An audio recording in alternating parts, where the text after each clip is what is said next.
The wolf pup. Quinn stared at her 10-year-old son Jeremy, who clutched a sandy-colored wolf pup to his chest like it was the most precious thing in the world.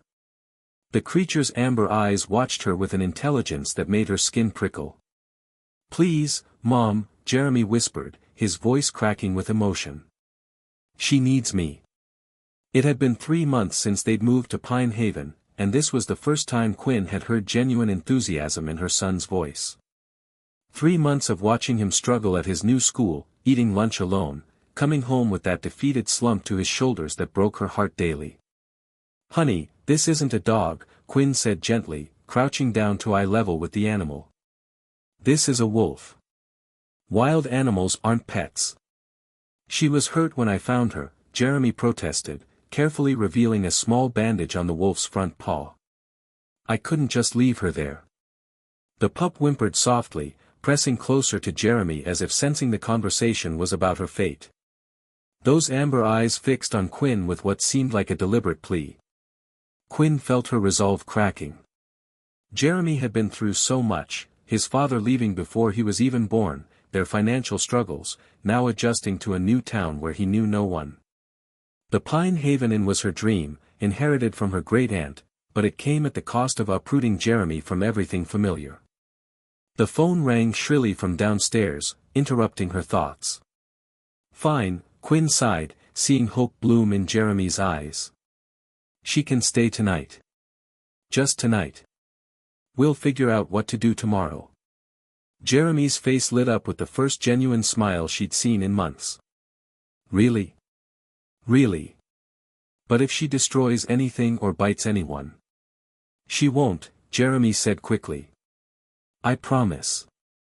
Quinn headed downstairs to answer the phone, her mind already spinning with concerns about liability, health department regulations, and the dozen other ways keeping a wild animal could destroy her fledgling business. The call was from a frantic guest about a booking issue, followed by another about a broken faucet in room 3. By the time Quinn finished dealing with the mini-crises, she'd almost forgotten about the wolf upstairs. Almost. Later that evening, as she tucked Jeremy into bed, she noticed how the wolf, who Jeremy had named Fangs, curled up protectively beside him. The animal's breathing was steady and calm, and when Quinn tentatively reached out to check her temperature, Fangs allowed the touch without resistance. "She really does seem gentle," Quinn admitted. "She is," Jeremy said drowsily. "She's special, Mom. Different from other animals." Something in his tone made Quinn pause, but Jeremy was already drifting off to sleep, one small hand resting on Fang's fur. As Quinn turned off the light, she caught the wolf watching her with those impossibly intelligent eyes. For just a moment, she could have sworn she saw something human in that gaze, a flicker of understanding that sent a chill down her spine. But that was impossible. Wasn't it? Outside, unknown to Quinn, a figure moved through the shadows at the edge of the property. Mason Keene stood perfectly still, his enhanced senses picking up scents and sounds no human could detect. His daughter's trail led here, to this old Victorian inn, but something was wrong. The scent was mixed with human smells, a young boy and, his breath caught. That scent, fainter but unmistakable, belonged to a woman he'd never forgotten. A woman whose memory had haunted him for 10 long years. Mason's jaw clenched as he realized the cruel twist of fate that had led his runaway daughter straight to the one person he'd sworn never to see again. The one person who could destroy the careful control he'd built around his heart. Tomorrow, he would have to face Quinn Thompson again. Tomorrow, he would have to explain why he'd left without a word all those years ago. Tomorrow, he would have to choose between his daughter's safety and the secret that could get them all killed. But tonight, he would stand guard in the shadows, protecting them both from the dangers they couldn't even imagine. Revelations. Jeremy woke to strange rustling sounds coming from his closet. He sat up in bed, rubbing his eyes, expecting to see Fangs curled up on the floor. Instead, the wolf was nowhere to be found. "Fangs," he whispered, climbing out of bed. The rustling grew louder, followed by what sounded distinctly like crying. Jeremy approached his closet door with his heart hammering. Taking a deep breath, he yanked it open. Wrapped in his favorite blue sweater, clutching it around herself like a makeshift dress, sat a girl about his age. She had wild red hair that reminded him eerily of Fang's fur, freckles scattered across her nose, and the most familiar amber eyes he'd ever seen. They stared at each other for a frozen moment before Jeremy did what any 10-year-old would do in this situation. He screamed. The girl screamed right back. "Who are you?"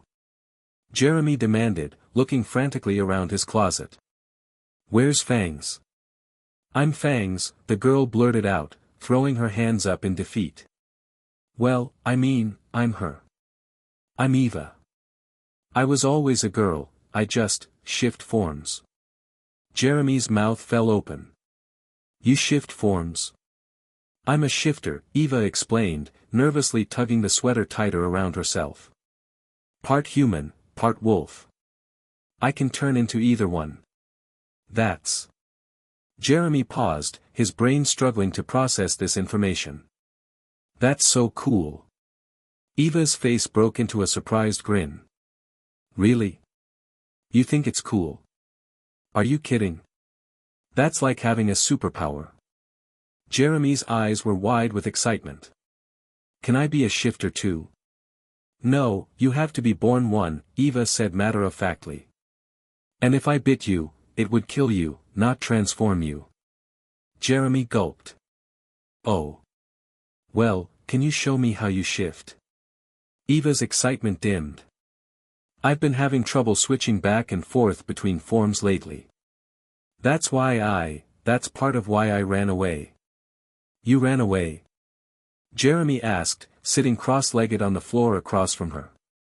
Eva nodded, looking suddenly small and vulnerable in his oversized sweater. "My dad, he's the alpha of our pack. He's been really disappointed in me for not being able to control my shifting properly. Other wolves my age have no trouble with it." "That's not your fault," Jeremy said firmly. "I bet you're doing your best." "My best isn't good enough," Eva mumbled. "Alpha wolves are supposed to be strong and perfect. I'm neither." "Your dad is an alpha?" Jeremy asked, trying to wrap his head around all this new information. "The alpha," Eva corrected. "The pack leader. The strongest, fastest, most powerful wolf in our territory. Everyone has to do what he says." Something in her tone made Jeremy's chest ache. He thought about his own absent father, who hadn't cared enough to even send a birthday card. At least Eva's dad was looking for her. "He must be worried about you," Jeremy said softly. Eva's eyes flashed with something between fear and sadness. "He's probably furious. When alphas get angry." She shuddered. "I broke pack law by running away. In the old days, wolves were banished for less." "But he's your father," Jeremy protested. "He's the alpha first, dad second," Eva said bitterly. "It's always been that way." A sound from outside made Eva freeze. She tilted her head, listening intently, then scrambled to the window. "He's here," she whispered, backing away from the glass. "He found me." Jeremy joined her at the window, peering out at the inn's grounds. A tall man in dark clothes was walking the perimeter, clearly searching for something. Even from a distance, there was something intimidating about his purposeful movements. "That's your dad?"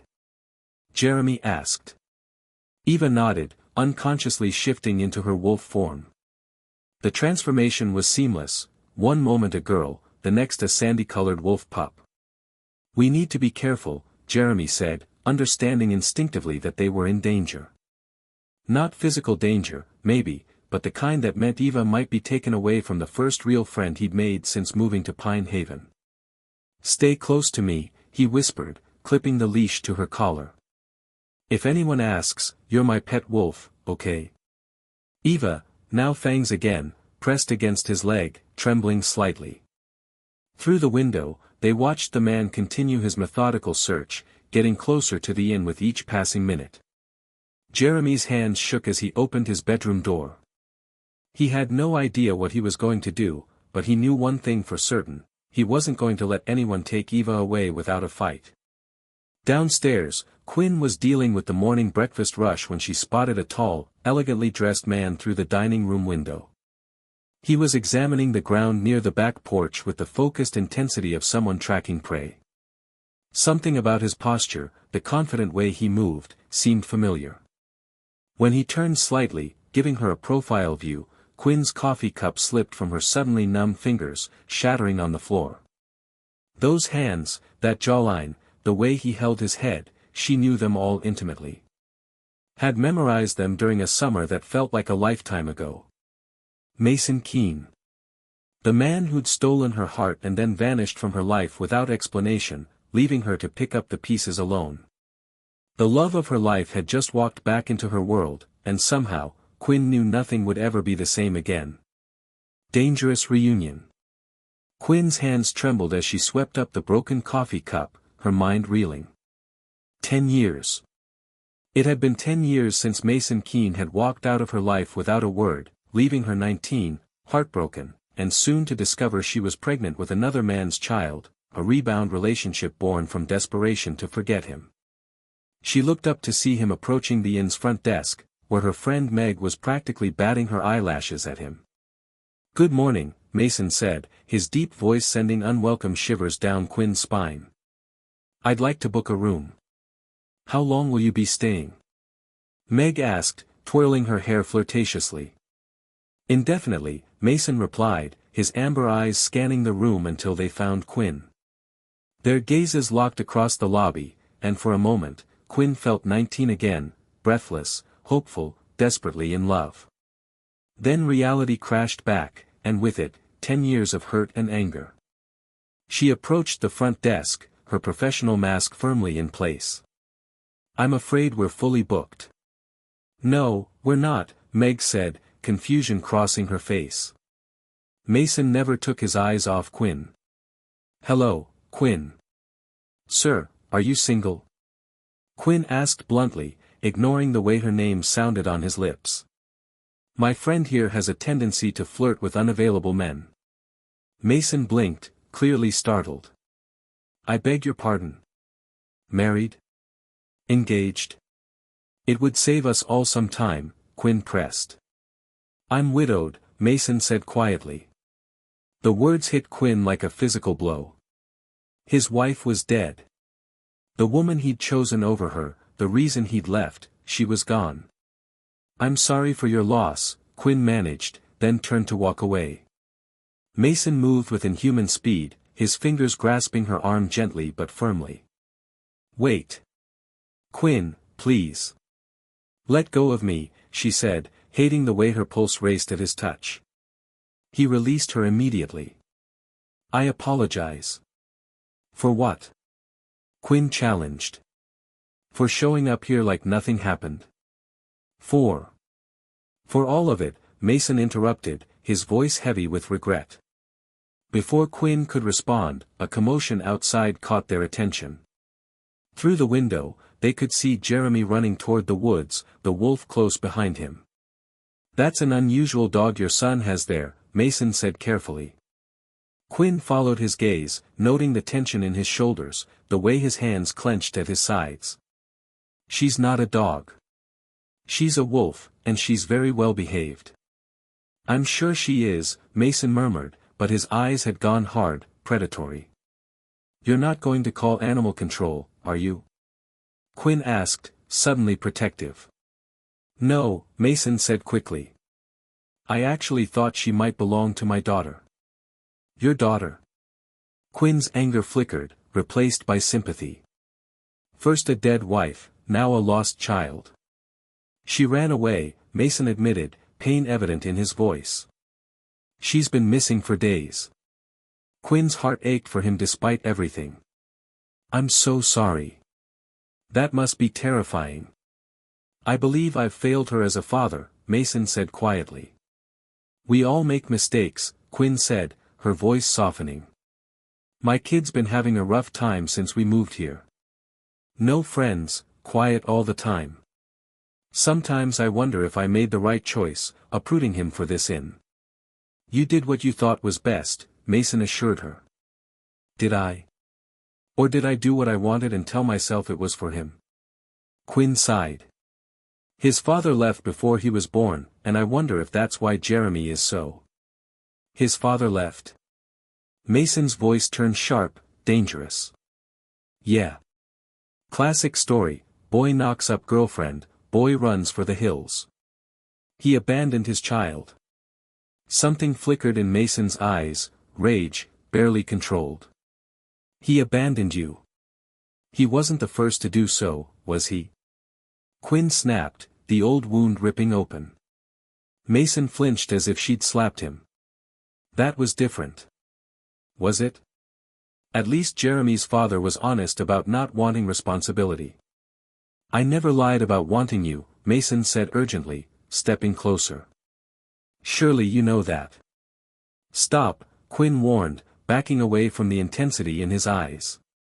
Whatever you're about to say, don't. For a moment, she thought he might push forward with whatever explanation he wanted to offer. The old Mason might have. But this Mason, older, carrying new burdens, simply nodded and stepped back. I should get back to work, Quinn said stiffly. Allow me, Mason offered, moving toward the ladder she'd abandoned to fix the porch light. Quinn watched him climb with easy precision, his movements too graceful, too quick for a normal man. When he handed her the old bulb, their fingers brushed, sending electricity up her arm. Thank you, she said stiffly. Quinn, I. She turned away before he could finish. The past was the past, and she had a life to live that didn't include reopening old wounds. But even as she walked away, Quinn could feel Mason's eyes on her, and something deep inside her, something she'd thought long dead, stirred to life against her will. Outside, hidden in the tree line, Jeremy and Eva watched the interaction between Quinn and Mason with growing dread. That's definitely your dad, Jeremy whispered. Eva, still in wolf form, whined softly and pressed closer to his leg. He knows my mom, Jeremy continued, his young mind trying to piece together the implications. They know each other. Eva shifted back to human form, her face pale with worry. This is bad, Jeremy. Really bad. Why? Because now he knows exactly where to find me, Eva said, and he knows your mom won't be able to protect me from what's coming. Truth and consequences. That evening, Quinn found herself on the inn's back porch, trying to process the day's revelations. Mason was staying in room 7, his presence filling the entire building with a tension she could barely breathe through. She heard footsteps and turned to find him approaching, 2 cups of coffee in his hands. Peace offering, he said, extending 1 cup toward her. Quinn hesitated, then accepted it. The coffee was perfect, exactly how she liked it, with just a touch of cream. He'd remembered after all these years. Why are you really here, Mason? She asked quietly. He sat beside her on the porch swing, careful to maintain distance between them. My daughter is special, Quinn. Different. And she's in danger if certain people find out what she is. What do you mean, different? Mason was quiet for a long moment, seeming to weigh his words carefully. Do you remember what I told you about my family? How we were, old-fashioned. I remember you being evasive about everything, Quinn said. Your father controlling who you could see, where you could go. It felt like a cult. Not a cult, Mason said softly. A pack. Quinn frowned. I don't understand. Mason stood up, pacing to the porch railing. What I'm about to tell you will sound impossible, but I need you to listen. Really listen. Okay, Quinn said warily. My family, my people, we're not entirely human, Quinn. We're shifters. Werewolves, if you prefer the old term. Quinn stared at him for a long moment, then laughed. Right. Werewolves. And I suppose you howl at the full moon. Only if we choose to, Mason said seriously. Quinn, I'm not joking. Something in his tone made her laughter die. You're serious. Completely. That's. Quinn shook her head. That's impossible. Is it? Mason turned to face her. Haven't you noticed anything unusual about the wolf Jeremy found? How intelligent she is. How she seems to understand everything you say. Quinn's breath caught. You think that wolf is your daughter? I know she is. Her name is Eva, and she's a 9-year-old girl who can transform into a wolf. She ran away because she's been struggling to control her shifting abilities. The pieces clicked together in Quinn's mind, Jeremy's insistence that Fangs was special, different. The intelligence in those amber eyes. The way the wolf seemed to understand human conversation. Show me, Quinn said suddenly. What? If you're really a werewolf, show me. Prove it. Mason hesitated. Quinn, if I show you this, there's no going back. You'll be part of our world whether you want to be or not. I'm already part of it if your daughter has been living in my house, Quinn pointed out. Mason nodded slowly. Step back. Quinn moved to the far end of the porch, her heart hammering. Mason closed his eyes, and Quinn watched in stunned amazement as his form began to shift and change. His clothes fell away as his body elongated, muscles reshaping, skin giving way to dark fur. Within moments, where Mason had stood, a massive black wolf now crouched. His amber eyes, still unmistakably his, fixed on her face. Quinn's legs gave out, and she sank into the porch swing. Oh my God! The wolf, Mason, approached her slowly, his head lowered in a non-threatening posture. When he was close enough, Quinn tentatively reached out to touch his fur. It was soft, warm, real. You're really... she whispered. Mason shifted back to human form, grabbing the throw blanket from the swing to wrap around himself. I'm sorry you had to see that. But you needed to understand. The night you left, Quinn said suddenly, the memory flooding back. There was an emergency with your family. Your father said you had to come home immediately. There was a challenge to my father's leadership, Mason confirmed. A pack war. I had to leave to help defend our territory. You could have told me, Quinn said, anger flaring. You could have explained instead of just disappearing. And say what? That I was a werewolf? That my family expected me to mate with another wolf to strengthen our bloodlines? That being with you put you in mortal danger? Yes. Quinn shouted. You could have given me the choice. What choice? Mason's voice rose to match hers. Watch you be killed by rival packs who would use you against me. See you live in constant fear. Bear children who might not survive the transformation. That wasn't your decision to make alone. It was the only decision I could make to keep you alive. Mason roared, his eyes flashing with an inhuman light. Do you think leaving you was easy? Do you think a day has gone by in 10 years that I haven't regretted it? They stared at each other, both breathing hard, years of hurt and anger crackling between them. Your wife, Quinn said quietly. Was she a wolf too? Mason's face closed off. She was chosen for me. A political alliance between packs. I did my duty. Did you love her? I cared for her. She was a good woman, a good mother to Eva. But love? Mason met her eyes. I've only ever loved one woman, and I lost her the night I walked away. Quinn felt tears burning her eyes. Mason. I know it's too late, he said quickly. I know I lost any right to you years ago. But Eva needs help, and I couldn't protect her from what happened to her mother. What happened? She was killed by a rival pack. They wanted to eliminate the alpha bloodline, start with the weakest members. Eva saw it happen. Mason's voice broke. She couldn't shift properly after that. The trauma locked her wolf away, and she blamed herself. Quinn's heart ached for the little girl. That's why she ran. She thinks she's failed as an alpha's daughter. But the truth is, I failed her. I failed them both. Mason. A scream from inside the inn cut through the night air.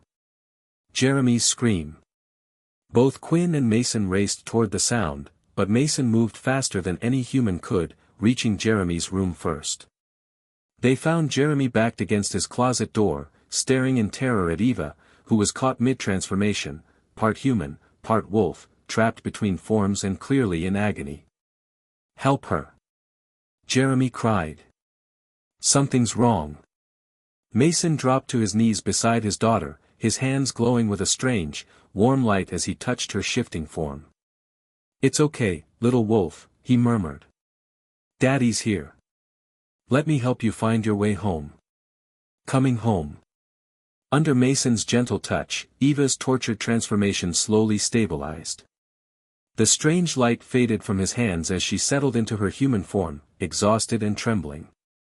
"Daddy," she whispered, her voice small and broken. "I'm here, baby," Mason said, gathering her into his arms. "I'm so sorry it took me so long to find you." Quinn watched from the doorway, her heart breaking for both father and daughter. Jeremy crept closer, his fear replaced by concern for his friend. "Is she okay?" Jeremy asked quietly. "She will be," Mason assured him, smoothing Eva's wild red hair. "Eva, sweetheart, can you look at me?" Eva lifted her head, tears streaming down her freckled cheeks. "I'm sorry, Daddy. I'm sorry I ran away.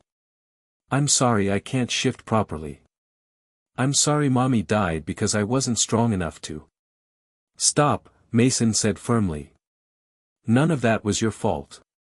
Not your mother's death, not your shifting troubles, nothing. Do you understand me?" Eva shook her head. "But alphas are supposed to be strong." "You are strong," Mason interrupted. "Do you know how I know? Because you survived something terrible, and instead of giving up, you found a way to keep going. You made a friend who was brave enough to protect you. That takes incredible strength." Jeremy beamed at being called brave, puffing up with pride. "But I can't control my wolf," Eva said miserably. "That's because your wolf is grieving too," Mason explained gently. "She's been trying to protect you the only way she knows how, by hiding. But you don't have to hide anymore. I'm going to help you heal, both parts of you." Quinn stepped forward, unable to stay silent any longer. "Eva, honey, I need you to know that you're welcome to stay here as long as you need to. Both of you." Eva looked between Quinn and her father, hope flickering in her amber eyes. "Really?" "Really," Quinn confirmed. "Jeremy's been happier these past few days than I've seen him in months. You two make a good team." "We do," Jeremy agreed enthusiastically. "Eva's taught me so much cool stuff about wolves, and I taught her about ice cream and playground swings." Eva giggled, the first truly happy sound Quinn had heard from her. "Jeremy's really good at sharing his things. And he reads the best stories." Mason looked at Quinn with an expression she couldn't quite read. "You'd really let us stay? After everything?" "The past is complicated," Quinn said carefully. "But these kids have been through enough. They need stability, friendship, time to heal. I can provide that." "What about the danger?" Mason asked. "Other packs might come looking." "Then we'll deal with it," Quinn said with a fierce protectiveness that surprised them both. Together. Mason stared at her for a long moment, then nodded slowly. "Thank you." Over the following weeks, they settled into an unusual but comfortable routine. Mason took the room across the hall from Quinn's apartment, close enough to help with Eva but giving Quinn space to process her feelings. Eva and Jeremy became inseparable, and under Mason's patient guidance, Eva's shifting abilities gradually stabilized. She was still more comfortable in human form around the inn. "I don't want to scare the guests," she explained seriously, but she and Jeremy would spend hours in the woods behind the property, where she could run free as a wolf while he explored the forest with his first real friend. Quinn found herself drawn into evening conversations with Mason on the back porch, talking about everything except the growing tension between them. He told her stories about the supernatural world, she shared her struggles and triumphs building the inn. Slowly, carefully, they began to rebuild something that resembled friendship. One evening, as they watched the children play in the garden, Mason turned to her with a serious expression. "Quinn, there's something I need to tell you about the night I left." She tensed, but didn't look away. "Okay. I didn't just leave to protect you from my world," he said quietly. "I left because I knew that if I stayed another day, another hour, I wouldn't be able to leave at all. And that would have gotten you killed." "I don't understand." Mason was quiet for a moment, seeming to choose his words carefully. "In our world, there's something called a mate bond. It's rare, precious, and absolutely unbreakable. When wolves find their true mate, their other half, the bond is so strong that they die before being separated." Quinn's breath caught. "Mason. I felt it the moment I met you," he continued. "This connection that went deeper than attraction, deeper than love. My wolf recognized you as mine before my human mind even understood what was happening." "But I'm not a wolf," Quinn protested. "It doesn't matter. True mates transcend species, transcend everything. But it also meant that if rival packs discovered you were my mate, they'd stop at nothing to use you against me. The only way to keep you safe was to make everyone believe the bond didn't exist." Quinn stared at him, pieces falling into place. "That's why you married her. To convince everyone I meant nothing to you." "It nearly killed me," Mason admitted. "But it kept you alive. And when Eva was born, when I held my daughter for the first time, I thought maybe I could learn to be content with the life I'd built. But then Helena was murdered, and I realized that no amount of pretending could change what you are to me." "What am I to you?" Quinn whispered. Mason turned to face her fully, his amber eyes blazing with intensity. "You're my mate, Quinn. My true mate. The other half of my soul. And I've loved you every day for 10 years, even when I couldn't be with you." Quinn felt tears streaming down her cheeks. "Mason, I'm not asking for anything," he said quickly. "I know I lost the right to ask years ago. I just needed you to know the truth. All of it." Quinn stood up abruptly, pacing to the porch railing. Her mind was spinning, her heart racing. Everything made sense now, the intensity of her feelings for him, the way no other man had ever measured up, the inexplicable pull she'd felt from the moment they met. "If what you're saying is true," she said slowly, "then why don't I feel this bond you're talking about? Why am I not compelled to be with you?" "Because you're human," Mason explained. "The bond affects you differently. For you, it would feel like coming home. Like finding a missing piece of yourself you didn't know was gone." Quinn's breath hitched. That was exactly how being near Mason felt, like coming home. "I can't," she whispered. "I can't go through losing you again. You."